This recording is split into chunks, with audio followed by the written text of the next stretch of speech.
جس طرح کا جملہ ہوگا اسی لحاظ سے ہمیں اس کو ملحوظ رکھنا ہوگا اور اس کے مطابق ترجمہ کیا جائے گا۔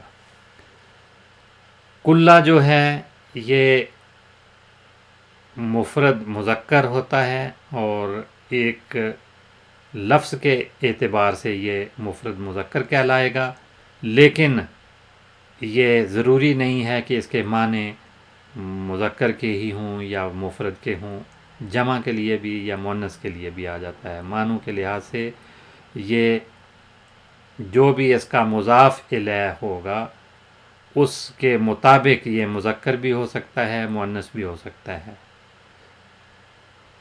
اور کل کے ساتھ اگر ما کا اضافہ کر دیا جائے تو یہ عمومی وقت کے لیے استعمال ہوتا ہے، جسے ہم ظرف زمان بھی کہہ سکتے ہیں، جیسے اوَكُلَّمَا جَاءَكُمْ رَسُولٌ، تو جب بھی اس کا ترجمہ بنتا ہے تمہارے پاس کوئی رسول آئے گا، بِمَا لَا تَهْوَىٰ أَنفُسُكُمْ، یا رسول کوئی آیا اس تعلیم کے ساتھ جس کو تمہارے نفس پسند نہیں کرتے تھے تو تم نے تکبر کیا۔ تو جب شرط کے لیے آ جائے تو بالعموم اس کے ساتھ دو فعل آتے ہیں، ایک فعل شرط کہلاتا ہے، دوسرا جواب شرط۔ لیکن یہاں چونکہ ماضی ہے، اعراب کی کوئی بحث نہیں کیونکہ ماضی مبنی ہوتے ہیں، اور اگر مضارع ہوں تو وہ مجزوم ہوتے ہیں۔ اور یہ لفظ کبھی صفت بھی بن جاتا ہے اور کمال کا فائدہ دیتا ہے، جیسے هو العالم کل العالم، کہ وہ کمال کا عالم ہے، ہر طرح کا علم اس کے پاس موجود ہے۔ تو یہاں کل عالم کی صفت بنی ہے، لیکن معنی اس کے تمام کے نہیں ہیں، بلکہ اس میں کمال ہونے کا مفہوم شامل ہو گیا ہے۔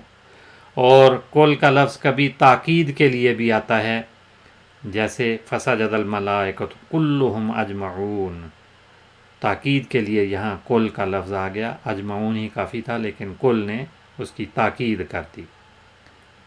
تو یہ اس کے کل کے مختلف معانی ہیں، یہ مختلف جگہوں پہ جب یہ لفظ آئے گا تو اس موقع پہ دیکھنا پڑے گا کہ کس طرح کے معنی اس کے بنتے ہیں۔ کلما، جب بھی یا جب کبھی بھی، روزے کو وہ رزق دیے جائیں گے، یہ ماضی کا صیغہ ہے لیکن شرط کی وجہ سے معنی مستقبل کے بھی ہو سکتے ہیں جو یہاں پہ کیے گئے ہیں۔ روزے کو ریز قاف، رازا قاف اس کا مادہ ہے، رازا کا یرزقو اس سے فعل آئیں گے، رزقن اس کا مصدر، رزقن بھی مصدر ہے، اسم کے طور پہ بھی یہ استعمال ہوتا ہے، اور فعل کے طور پہ یا مصدر کے طور پہ اس کے معنی روزی دینا، رزق باہم پہنچانا، خوراک پہنچانا۔ تو یہ مختلف معانی ہیں۔ رزق کے کیا معنی بنتے ہیں؟ روزی،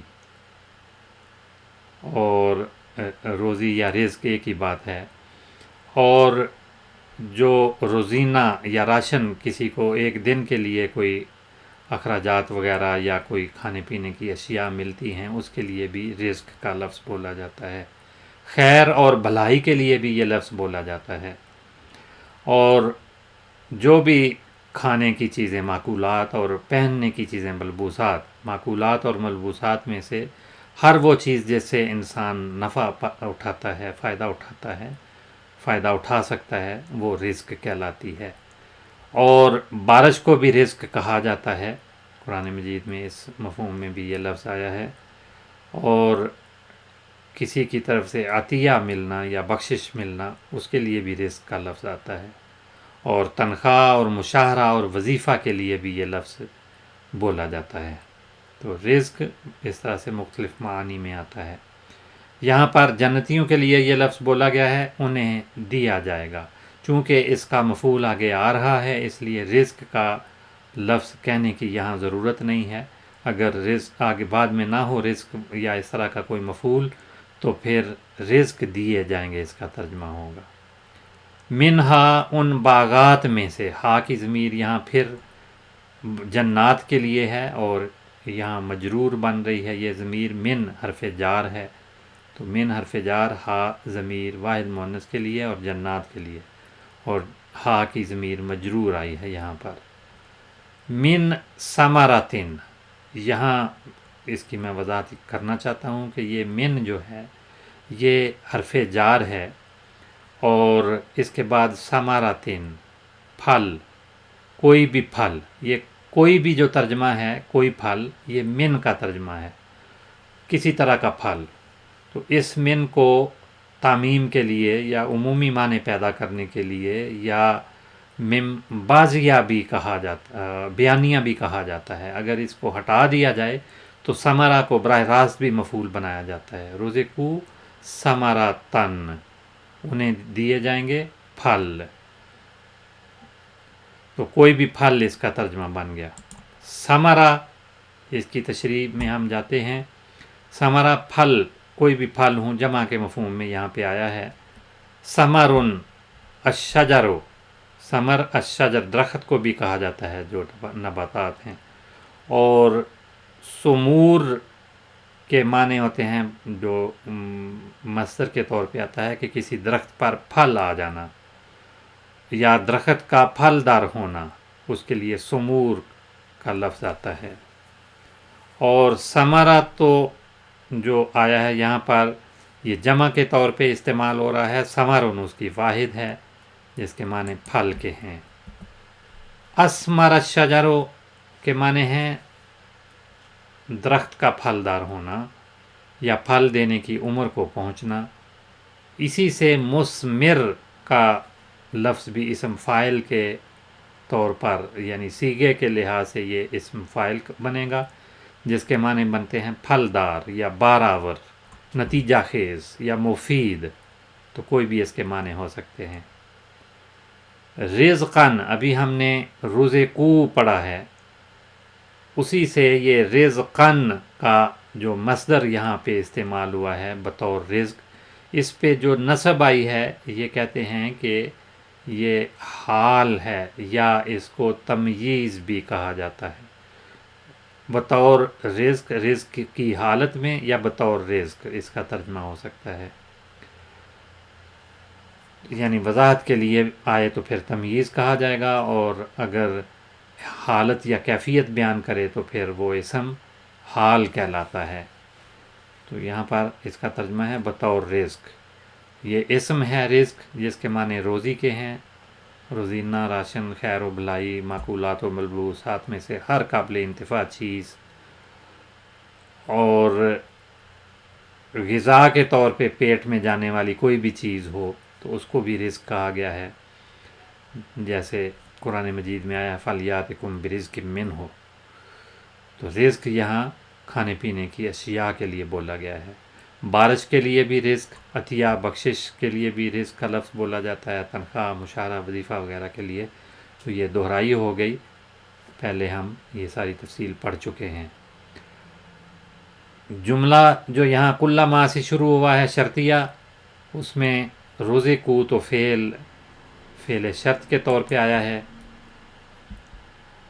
کل ما رزقو منہا من ثمرۃ رزقا، قالو، یہ اس کا جواب آ گیا ہے، اسی جواب کو واضح کرنے کے لیے تو کا لفظ یہاں پہ شامل ہوا ہے، تو وہ کہیں گے۔ قالو ایسے ماضی کا صیغہ ہے، فعل ماضی معروف ہے، اور تیسرا صیغہ انہوں نے کہا، لیکن یہاں جملے میں اس کا ترجمہ ہوگا تو وہ کہیں گے، اور مضارع والے معنی یہاں پہ ہو رہے ہیں۔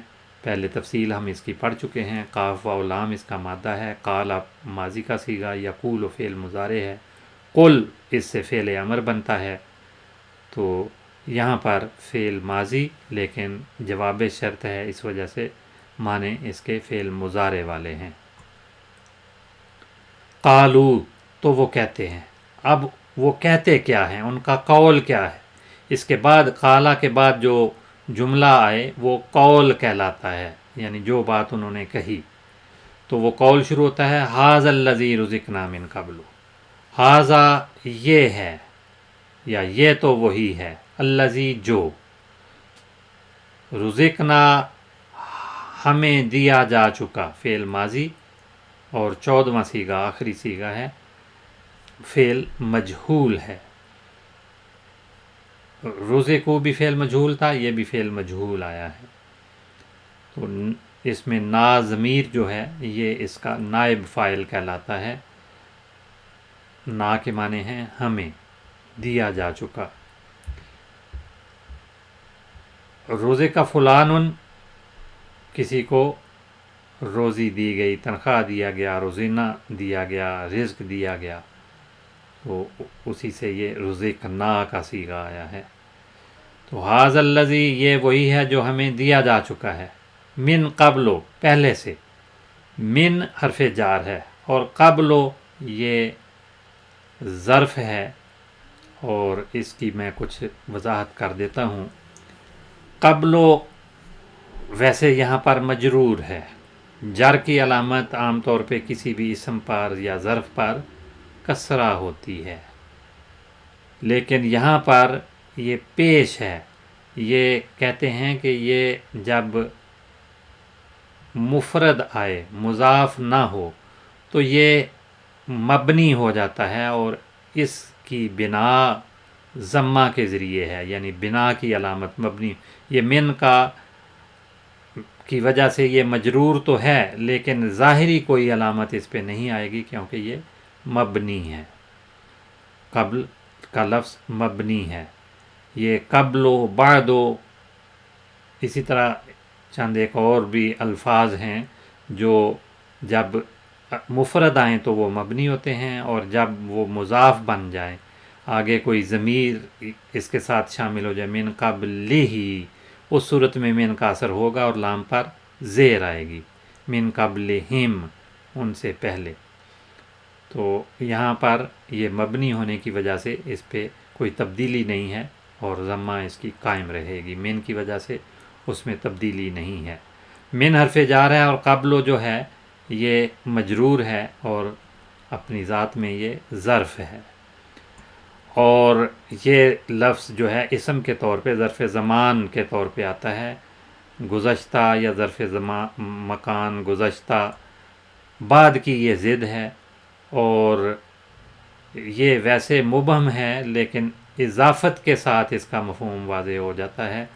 یہاں اضافت نہیں ہے تو یہ اس طرح سے واضح نہیں ہے، لیکن مفہوم یہاں چونکہ واضح ہے اس لیے اس کا مضاف لانے کی ضرورت نہیں تھی.